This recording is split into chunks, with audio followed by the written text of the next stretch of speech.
ये कहानी अंत तक जरूर देखें, आपकी आंखें भर आएंगे। ये कहानी है हमारे पहाड़ों में खिल रहे लाल रंग के बुरांस की, जो कि आजकल पहाड़ों में खूब खिलता है। बहुत पहले की बात है, एक किसान ने अपनी इकलौती बेटी का ब्याह कर ससुराल भेज दिया। बेटी जब से ससुराल गई लौटकर नहीं आई। किसान और उसकी पत्नी बहुत दुखी रहने लगे। उधर बेटी ससुराल में सास के बुरे व्यवहार से बहुत दुखी रहती थी। एकांत में मन ही मन रोती रहती थी। वहां कोई भी उसके मन की बात सुनने वाला नहीं था। वह घर आंगन, खेत खलिहान, जंगल जाती, उदास रहती। एकांत में पेड़ पौधों, जीव निर्जीव से बातें करती तो क्षण भर के लिए उसका मन हल्का हो जाता। उसके इस अकेलेपन ने उसे पूरे गांव में पागल घोषित कर दिया। तीज त्योहार पर गांव में चहल पहल होती। गांव की बहू बेटियों का अपनों से मिलने जुलने के लिए आना जाना शुरू हो जाता। किसान और उसकी पत्नी भी अपनी बेटी की राह देखते देखते निराश हो जाते। एक दिन बेटी ने सुना उसकी माँ बीमार है।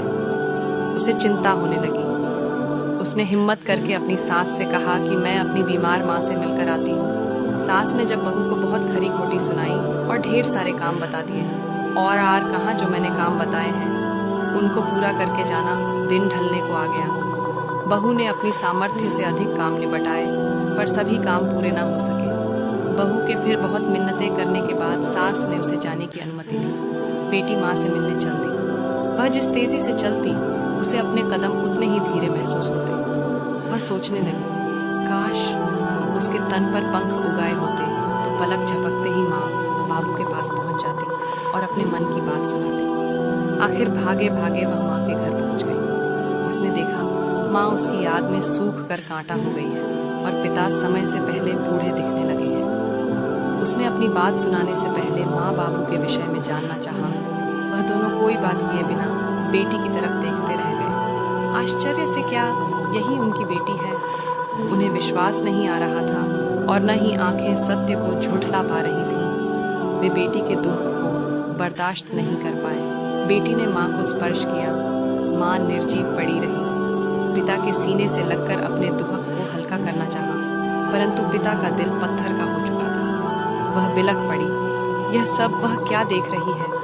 माँ, बाबू इस तरह चुप क्यों हैं? बेटी ने उनको झिझोड़ा। वे दोनों जीवित नहीं थे। बेटी फूट फूट कर रोने लगी। कुछ दिन के बाद उनके घर के आंगन में एक बुरांश का पेड़ उग और उस पर लाल फूल भी निकल आए। अब बेटी हर त्योहार पर उस बुरांश से मिलने जाती थी। आज भी पहाड़ों पर बुरांश खिलता है। बहू बेटियां बुरांश से मिलने अपने मायके आती हैं। बुरांश को देखकर वे उदास नहीं होती, हमेशा खुश रहती हैं। लड़की का मायके